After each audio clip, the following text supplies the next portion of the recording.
de Dakar sur la paix et la sécurité.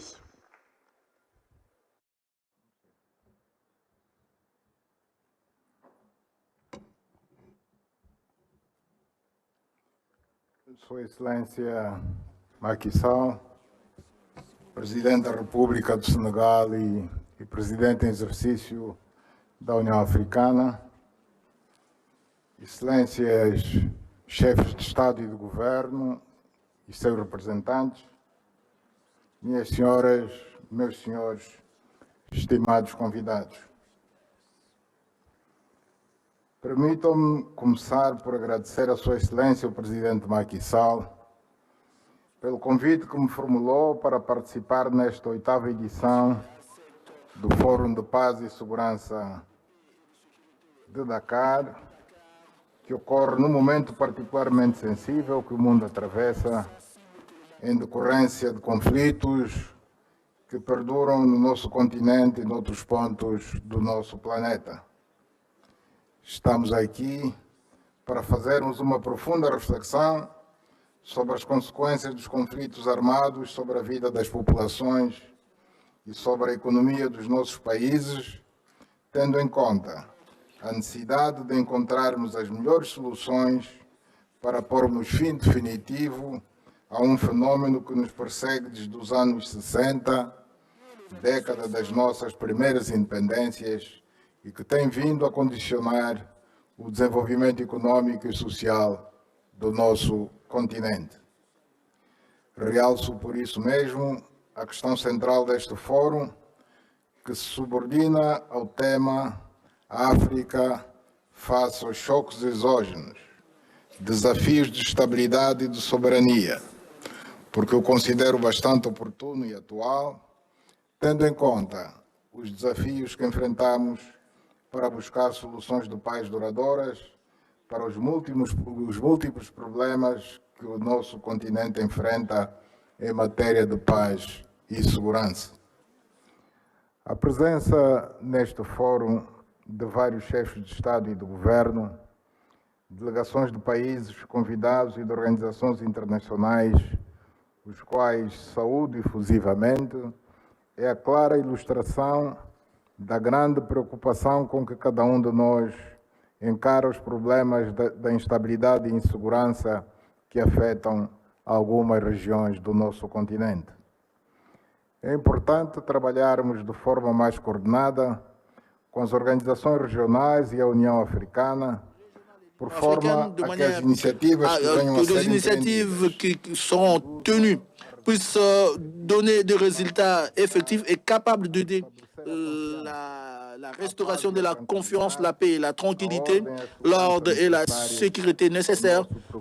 à notre progrès et développement. Excellences,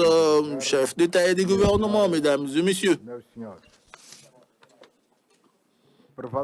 il prévaut dans toutes les régions de notre continent des conflits de nature diverse, ce qui configure naturellement une dynamique qu'on doit chercher à changer à tout prix. Devant cette constatation, nous devons reconnaître qu'il est important que les initiatives qu'on tente de développer au niveau régional et continental, avec un propos de contribuer pour la cessation de conflits qui perdurent. Et dans ce sens, je rehausse les initiatives dans le cadre de la CEAC, de la SADC, de la CEDEAO, de la Communauté de l'Afrique orientale et de l'Union du Maghreb arabe. Nous avons rehaussé ici les actions qu'on mène dans le cadre de la conférence internationale sur la région de Grand Lac, un mécanisme pratique qui fonctionne très bien et qui est utile en ce qui concerne la suivi de problèmes qui affectent la sous-région de l'Afrique centrale, notamment le conflit frontalier entre le Rwanda et la République démocratique du Congo, entre l'Ouganda et le Rwanda, et ce qui subsiste encore en République centrafricaine. Je peux dire avec certitude ou espoir que malgré qu'on vérifie encore quelques préoccupations, il y a aussi des signaux qui sont encourageants en ce qui concerne la probabilité de rétablissement de la confiance entre les partis. En fonction de ces climats, on pourra faire la continuité au dialogue et aussi faire que ce débat puisse rétablir la pacificité et aussi faire qu'il y ait de bonnes relations au niveau de la région. Je rehausse ici les entendements obtenus à Nairobi et à Luanda, dont le résultat ont créé un mécanisme de vérification ad hoc dont la mission pourra contribuer pour désaccélération de la tension existante dans la frontière entre la RDC et le Rwanda et permettre ainsi qu'il y ait des progrès très importants. La République d'Angola, tenant compte son expérience et son histoire récente, ne ménage aucun effort pour contribuer pour la paix dans notre continent. Cet esprit est toujours présent et maintenant avec une grande responsabilité parce que vos excellences m'avaient donné lors du sommet des Malabo au mois de mai de cette année, le rôle de promouvoir des actions et des initiatives qui concourent pour le renforcement et de la compréhension et de la réconciliation nationale au niveau du continent. Dans cette occasion, nous avions abordé la problématique du terrorisme, des changements inconstitutionnels en Afrique et de la crise humanitaire. Nous avions parlé de manière profonde sur la situation du terrorisme au Mozambique, dans le pays du Corne de l'Afrique et dans la région du Sahel, qui affrontent, ainsi comme le coup d'État dans des pays de l'Afrique occidentale, que malheureusement ne trouvent jamais une réponse vigoureuse pour décourager la continuation de telles pratiques qui violent de manière grave la charte de l'Union africaine, la Constitution et le principe basique de la démocratie dans des pays en cause. Cette pratique ne constitue guère de solution pour de résolution de problèmes internes et qui affecte toujours nos pays. Donc c'est pour cela, nous tous, nous devons avoir une réaction vigoureuse assise à une politique de tolérance zéro relativement aux institutions et aux figures sorties des putsch. Les changements inconstitutionnels, même où il n'y a pas de sang, ne peuvent être vus comme quelque chose de normal et rester à attendre de la volonté de putschistes pour que le pays puisse retourner à la normalité constitutionnelle quand le putschiste lui-même entendront. Donc le conflit armé dans la région des Tigrés, en Éthiopie, ne peut rester à l'oubli. Nous devons continuer à mettre notre attention et aussi à continuer à le mettre toujours dans notre agenda jusqu'à ce qu'on aura la paix de manière définitive dans cette région. C'est notre devoir de ne pas laisser les populations laisser à leur sort dans un moment où ils affrontent une grande crise humanitaire. Donc c'est pour cela que nous encourageons tous les efforts de médiation pour qu'on puisse chercher aux solutions pacifiques et définitives de ces conflits. La sécurité alimentaire dans notre continent doit aussi mériter notre attention parce que c'est une composante importante pour la paix et la sécurité. Le manque d'aliments et d'eau pour la consommation humaine avec eux, donc de cause pour des gouvernements qui cherchent à surmonter ces genres de difficultés avec des projets et programmes. Donc, la sécheresse dans quelques régions du continent provoque des catastrophes humanitaires et de manière saisonnière, surtout dans quelques pays du Sahel, en Somalie et dans une partie du Kenya. La sécheresse prolongée entraîne la pauvreté extrême et la sécheresse est aussi crée des difficultés.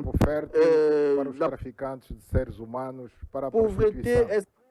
para a imigração ilegal para a Europa, pour le trafiquant des êtres humains, pour la prostitution, l'immigration illégale vers l'Europe, même pour alimenter les filières de mouvements fondamentalisme qui provoquent des instabilités et le terrorisme au continent. C'est pour cela que nous pouvons baisser le bras devant ces conséquences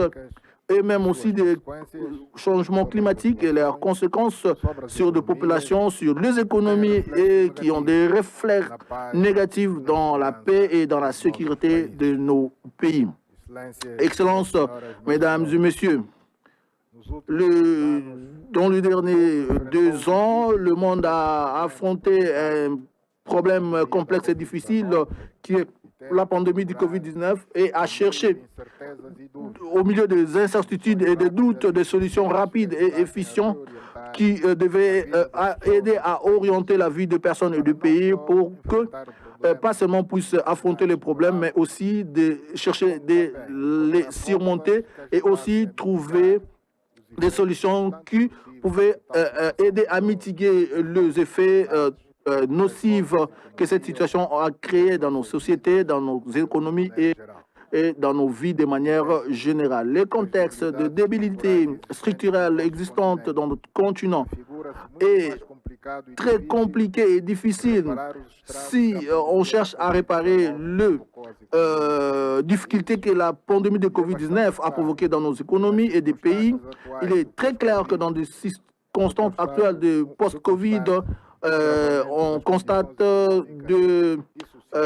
conditions économiques et sociales qui s'aggravent, dont les effets sur la vie de nos populations ne sont pas négligeables.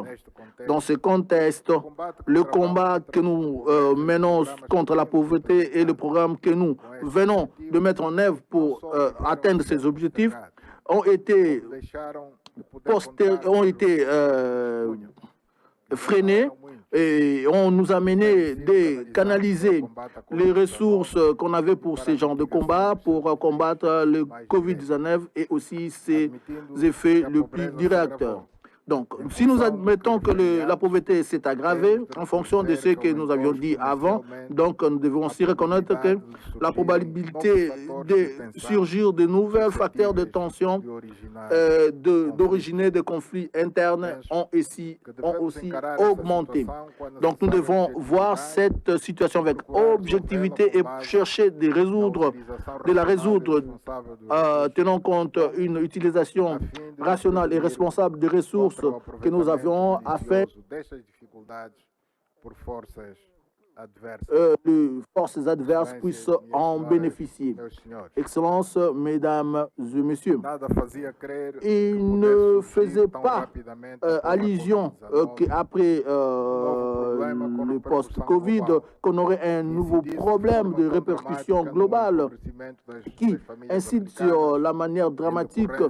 qui rend pauvres des familles africaines en ce qui concerne les difficultés de l'accès des engrais agricoles et de biens alimentaires